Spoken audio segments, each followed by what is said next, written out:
Hola, ¿qué tal? Los saluda Karina Yapor. Bienvenidos a este programa especial en el que estaremos hablando de varios de los temas más importantes que están afectando a nuestra nación y que fueron discutidos durante la reciente Conferencia Republicana en el estado de Florida.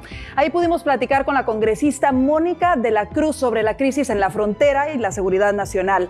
Platicamos también con el congresista Mario Díaz Balart acerca de la situación en relación a Cuba, Nicaragua y Venezuela. Y el congresista Carlos Jiménez nos contó sobre el plan de los republicanos para fortalecer la economía no solamente de los Estados Unidos, sino de toda América Latina. Y finalmente conversamos también con el congresista Juan Ciscomani y cómo llegó a los Estados Unidos desde pequeño y ahora logró ocupar un escaño en la Cámara de Representantes de los Estados Unidos. Iniciamos.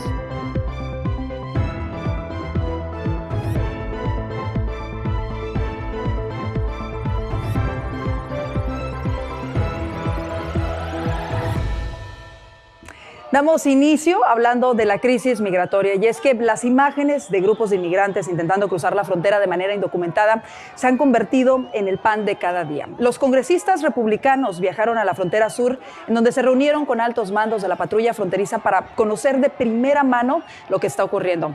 La situación es mucho más grave de lo que parece. Las autoridades fronterizas no solo no tienen el control operativo de la frontera, sino que los cárteles de la droga tienen el control de al menos 5 de los 9 sectores de la frontera entre Estados Unidos y México. Esto se da a conocer en un momento crucial en el que las muertes por sobredosis de fentanilo han aumentado exponencialmente. Veamos lo que comentaron los legisladores al respecto. We had some startling revelations that occurred in a hearing we had on the border. Now, the problems before that brought us to that hearing, pretty simple. 4.7 million encounters at our southern border, 1.3 million gotaways, people that are attempting to evade Border Patrol in order to get into our country with whatever they're bringing or whatever they're doing. Plus, in the hearing last week, Chief Ortiz articulated that there was another 20% on top of that have gotten into the country that they just don't have any way to account for.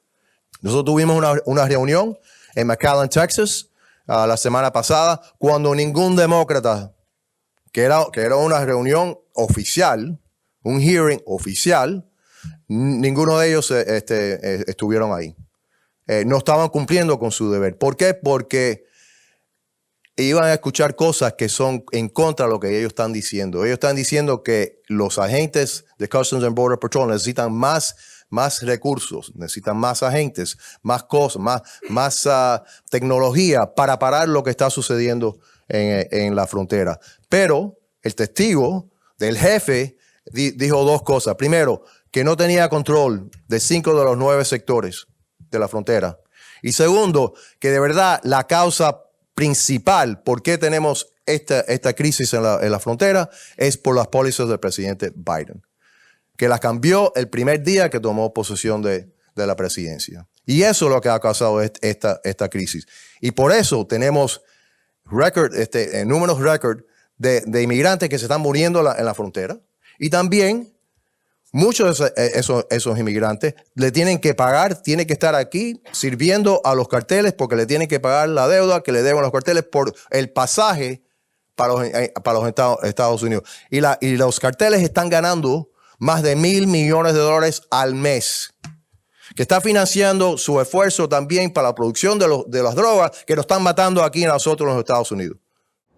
Y precisamente durante esta conferencia tuvimos la oportunidad también de platicar con la congresista del Distrito 21 en Nueva York, Elise Stefanik, presidenta de la Conferencia Republicana de la Cámara de Representantes. Entre otras cosas, ella nos dice que la inmigración ilegal no solo ocurre a través de la frontera sur. Veamos. Congresista Stefanik, gracias por estar con nosotros. Quisiera iniciar por hablar con usted sobre inmigración. La inmigración es un tema complicado y hay varias maneras de analizarlo. La situación en la frontera se encuentra fuera de control. ¿Cuáles serían los primeros pasos que podrían tomarse para resolverla? Well, we believe as House Republicans, we're committed to securing our border, and that makes sure that ensures that we provide support for Border Patrol, for CBP, Customs and Border personnel that work hard every single day. What we've seen in just 2 years is a wide open border, and we've seen, unfortunately, fentanyl pouring in across our southern border. We've seen individuals on the terror watch list, which is a significant national security threat, and we previously had the most secure secure border in modern history with the effective policies of President Trump. We need to go back to that.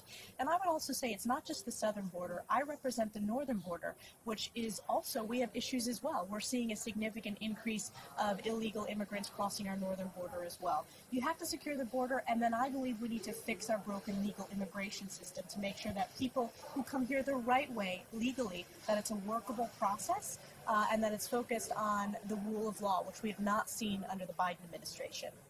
Hablando de ello, por años ambos partidos han hablado de una reforma migratoria.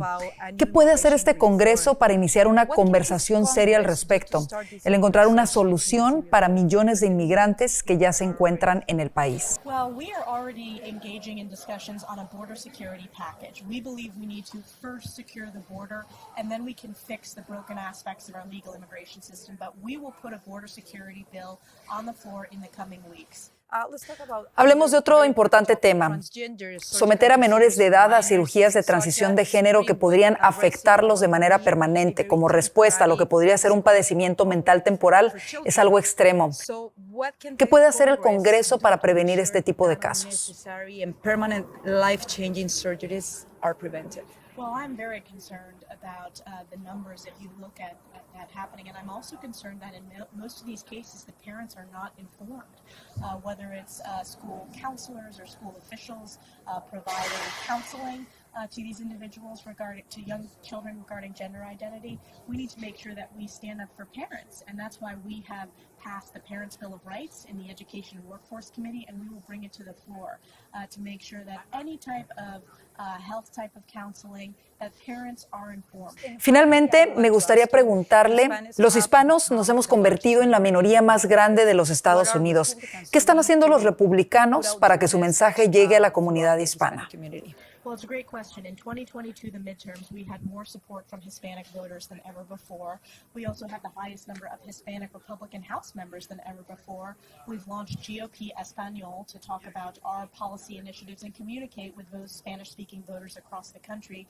And our values are fundamentally values that impact every community and would appeal to every demographic group, which is why you're seeing incrementally Republicans doing better and better. It's about a strong economy, reining in the reckless spending that has caused historic inflation, standing up for strong family values, standing up for a strong education. Families in this country want their kids to have the best education in the world, and our education system unfortunately has gotten away from that with the radicalization that's happening. Standing up for constitutional rights. These are fundamentally conservative and Republican principles, and they should appeal to every American. We are building on the success we've seen in 2022 with Hispanic voters, and I think we're going to continue to make history going into 2024. Por otra parte, la congresista mexicoamericana Mónica de la Cruz, quien representa al 15º Distrito de Texas, nos habló de la crisis migratoria que se vive en la frontera sur y de las posibilidades de que se dé un alivio migratorio para los Dreamers. Pues, primeramente, nosotros en el sur de Texas vemos la inmigración ilegal y cómo la legislación del Biden administration ha sido esto muy grande. There's lots of illegal immigration due to the policies of the Biden administration. So the first thing we need to do is to change policy. The second thing we need to do is give the Border Patrol and custom agents the resources that they need to do their job. Resources as simple as night vision goggles. They don't even have enough night vision goggles for the people who are on shift. They don't have working vehicles. At times, they don't even have enough gas to put into their vehicles to do their jobs. It's simply unacceptable. We want to encourage legal immigration. My parents and grandparents came from Mexico and they crossed over legally. That's what America is all about. We want to make sure that we are having immigrants crossing over legally. So it is important that we have policies that don't encourage people to cross over illegally. And that's what the Biden administration has really done, is they have had an open border policy, and that's what's causing human trafficking, sex trafficking, and the unprecedented amount of drugs coming across our border. ¿Han considerado expandir las visas para trabajadores temporales? ¿Lo están considerando en este Congreso? I can tell you that last week we met with farmers and ranchers in our local area in South Texas. And what they are saying is that work visas, the H-2A program, is very, very important to expand. This is something that I myself have particular interest in because I'm a small business owner. So I understand the need for good, hardworking people that want to work right now. Hablando de inmigración, quizá lo más sencillo de abordar sean los Dreamers. A mí me parece que deberían ponerse de acuerdo y ayudarlos de alguna manera. ¿Cree que este Congreso podría tomar este tema en serio? Well, I can tell you again, I am the granddaughter of immigrants, and I know how beautiful it is to come to this country and live the American dream. I find myself a product of that American dream, coming from a single mom and from grandparents who were Mexican farm workers. So the dreamers who came across of no fault of their own should have legislation to give them legal status here in America. I think that that is the best thing that we can both work together on, Democrats and Republicans. Como yo, como un emigrante que vino a este país como un niño. Platicamos con el congresista Juan Ciscomani sobre cómo logró el sueño americano y lo que ahora está haciendo como congresista de los Estados Unidos. Esto y más al volver.